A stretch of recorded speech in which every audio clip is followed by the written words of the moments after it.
This is topic 15, video D. Let's practice number 2, question number 1. An unknown compound has the formula CXHYOZ. When 0.20 grams of the compound is burned in oxygen, you isolate 0.293 grams of CO2 and 0.120 grams of H2O. What is the empirical formula of the unknown compound? A. CHO. B. CH2O. C. C2HO. D. C2H2O. First, we are going to list all of the given information and what we are looking for. We are given 0.293 grams of CO2, 0.120 grams of H2O, and 0.2 grams of an unknown compound. What we want to find is the grams of hydrogen, the grams of carbon, and the grams of oxygen. Our first step in finding the empirical formula is to find the number of grams of each atom COH in the formula CXHYOZ. We start by finding the amount of carbon in CO2, then multiplying it by the number of grams of CO2 given.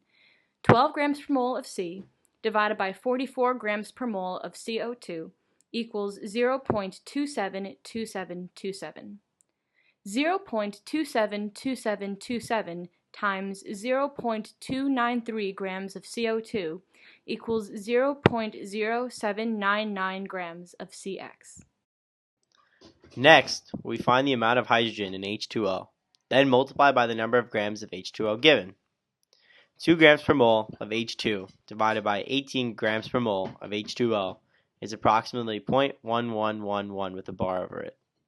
0.111 times 0.120 grams of H2O is equal to 0.0133 grams of HY in the substance CXHYOZ. Then we will subtract the sum of the grams of hydrogen and carbon from the grams of the unknown substance to find the total grams of oxygen. 0.200 grams of the unknown substance minus 0.0799 grams of carbon minus 0.0133 grams of hydrogen gives 0.1068 grams of oxygen. Our next step is to find the number of moles of the substance by using the grams that we just found.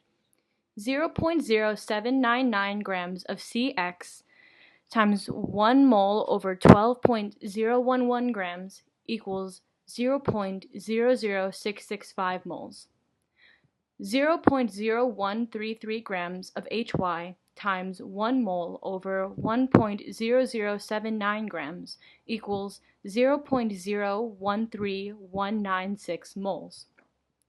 0.1068 grams of OZ times 1 mole over 15.999 grams equals 0.006675 moles.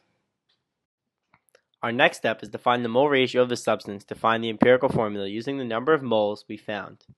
To do this, we divide by the lowest number of moles present. The lowest number of moles present is of the CX molecule. So 0.00665 moles of CX is present. So we're going to divide that by 0.00665 moles of CX, and we're going to get 1 mole. We will then divide the HY, which present has 0.013196 moles of HY, and divide that by 0.00665, and we'll get approximately 2 moles. Then we're going to divide the 0.006675 moles of OZ by 0.00665, which ends up being approximately 1 mole as well. So from that, we can see that our empirical formula is going to have 1 C molecule, 2 H molecules, and 1 O molecule, and that is choice B, CH2O. Thank you guys for watching our video. I'm Michael Mazzio. I'm Julia Canzaneri. And I'm Marie Mazzio. So once again, thank you guys and have a great day.